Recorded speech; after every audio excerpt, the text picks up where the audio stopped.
Nah, oke anak-anak, kita lanjut lagi ya. Maaf terputus lagi tadi ya.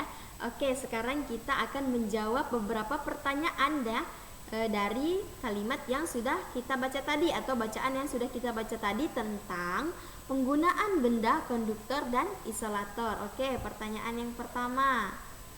Nah, di sini kita tuliskan kalimat kita menuliskan kalimat ya, maaf Ibu tadi salah.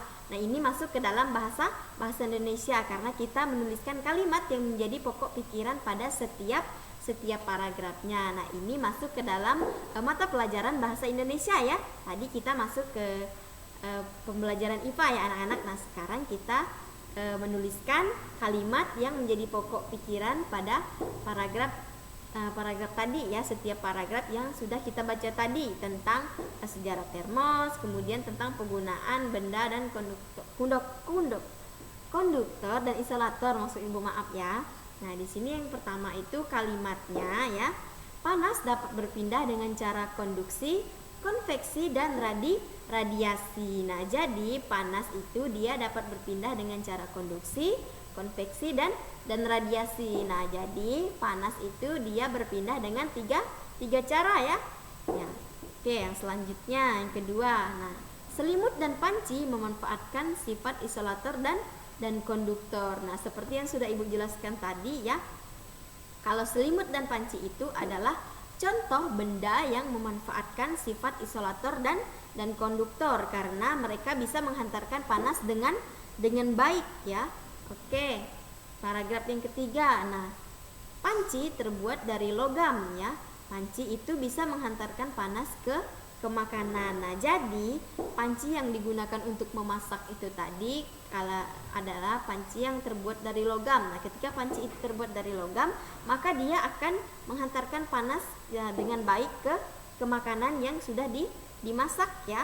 Nah, itu bedanya panci yang terbuat dari logam atau panci yang mungkin dia tidak terbuat dari logam atau aluminium ya, tetapi kebanyakan panci itu memang dia terbuat dari logam ya, bahan aluminium ya. Oke, yang selanjutnya ya, paragraf yang keempat itu adalah kalimat yang keempat adalah mesin motor dan mobil itu terbuat dari bahan yang menghantarkan panas atau konduktor ya. Jadi mesin motor atau mesin mobil itu dia termasuk ke dalam konduktor ya, karena bahan yang digunakan oleh mesin motor dan mobil ini tadi dia bisa menghantarkan panas dengan baik, sehingga mesin dari motor kemudian mesin dari mobil ini dia dapat bekerja sebagaimana mestinya karena dia bisa menghantarkan panas dengan baik ya kepada mesin keduanya ini tadi ya.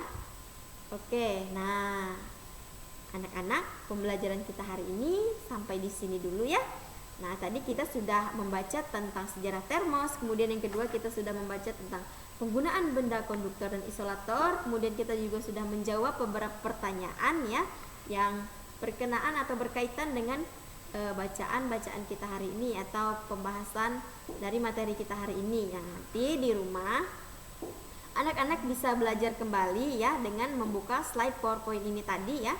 Bisa anak-anak bisa membukanya di Classroom, kemudian di YouTube juga ada ya, Ibu sudah upload dua-duanya. Jadi nanti anak-anak bisa catat di buku catatannya ya, materi penting apa saja yang akan anak-anak ingat, kemudian anak-anak pelajari kembali ya, karena setiap hari Ibu akan mengirim video pembelajaran ya, yaitu video pembelajaran seperti ini ya. Nanti anak-anak bisa membukanya di Classroom, kemudian di YouTube juga ya, karena Ibu mengupload di keduanya ya. Jadi anak-anak nanti bebas memilih mau anak-anak membuka di Classroom juga bisa, kemudian di YouTube juga bisa ya. Jadi tidak terlalu berat ya videonya karena Ibu sudah masukkan ke YouTube. Setelah di YouTube baru Ibu masukkan ke Classroom ya, agar videonya itu tidak terlalu berat ya. Jadi kuota anak-anak itu tidak terkuras gitu ya. Oke. Nah, seperti biasa ya anak-anak, Ibu selalu berpesan bagi anak-anak yang belum mengambil buku itu tolong ambil bukunya ke sekolah ya, karena kalian memerlukan buku ini untuk belajar di rumah karena kalian tidak datang ke sekolah langsung ya. Jadi kalian harus mengambil buku untuk mengerjakan soal-soal atau latihan yang akan Ibu berikan nanti ya.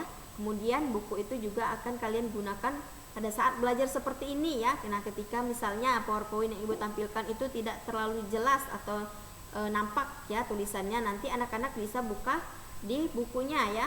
Nanti Ibu di video ini akan sebelum Ibu memberikan materi, Ibu akan memberitahukan kalian dia materinya halaman berapa, jadi anak-anak bisa melihat di situ juga, bisa melihat di buku agar materinya terlihat dengan jelas. Nah, kemudian yang selanjutnya ya, untuk anak-anak yang belum mengumpulkan tugas yang sudah Ibu berikan dari minggu-minggu kemarin ya, bagi yang anak-anak yang merasa belum mengumpulkan tugas, tolong dikumpulkan secepatnya ya, karena jika kalian tidak mengumpulkan tugas maka Ibu tidak memberikan nilai ya, karena Ibu tidak bisa memberikan nilai tanpa kalian mengumpulkan tugas. Jadi untuk anak-anak yang belum mengumpulkan tugas, segera kumpulkan tugasnya ya. Oke. Nah, seperti biasa ya anak-anak, sebelum kita mengakhiri pembelajaran kita hari ini, kita tutup dengan doa ya. Nah, di sini udah ada doa Salam Maria. Oke, sekarang kita siapkan diri untuk berdoa dalam nama Bapa dan Putra dan Roh Kudus. Amin. Salam Maria, penuh rahmat Tuhan sertamu, terpujilah engkau di antara wanita dan terpujilah buah tubuhmu Yesus. Santa Maria Bunda Allah, doakanlah kami yang berdosa ini sekarang dan waktu kami mati. Amin. Kemuliaan kepada Bapa dan Putra dan Roh Kudus, seperti pada permulaan, sekarang selalu sepanjang segala masa. Amin. Dalam nama Bapa dan Putra dan Roh Kudus. Amin. Oke anak-anak, sekian pembelajaran kita pada pagi hari ini ya. Nah, besok kalian standby lagi ya di depan laptop atau di depan HP-nya ya, karena besok Ibu akan mengirimkan video pembelajaran yang berikutnya ya. Besok kita ada matematika, kemudian kita juga ada tematik ya. Nah, besok Ibu akan mengirimkan video pembelajaran ya di Classroom, kemudian di YouTube ya. Jadi anak-anak bisa langsung bergabung di YouTube atau di Classroom ya. Oke. Nah, pesan Ibu juga, anak-anak di rumah harus tetap jaga kesehatan ya, patuhi protokol kesehatan, jangan keluar rumah dulu ya, tetap berada di rumah bersama orang tuanya. Oke anak-anak, Ibu akhiri pembelajaran kita pagi hari ini ya. Ibu ucapkan selamat pagi semuanya, sampai ketemu di pembelajaran yang berikutnya ya. Nantikan terus pembelajaran Ibu yang akan Ibu upload, karena Ibu akan mengupload setiap hari dengan materi yang berbeda ya, subtema yang berbeda, dan tentunya penampilan PowerPoint ya yang berbeda ya. Oke anak-anak semuanya, selamat pagi, sampai berjumpa lagi di pembelajaran yang berikutnya. See you, bye bye.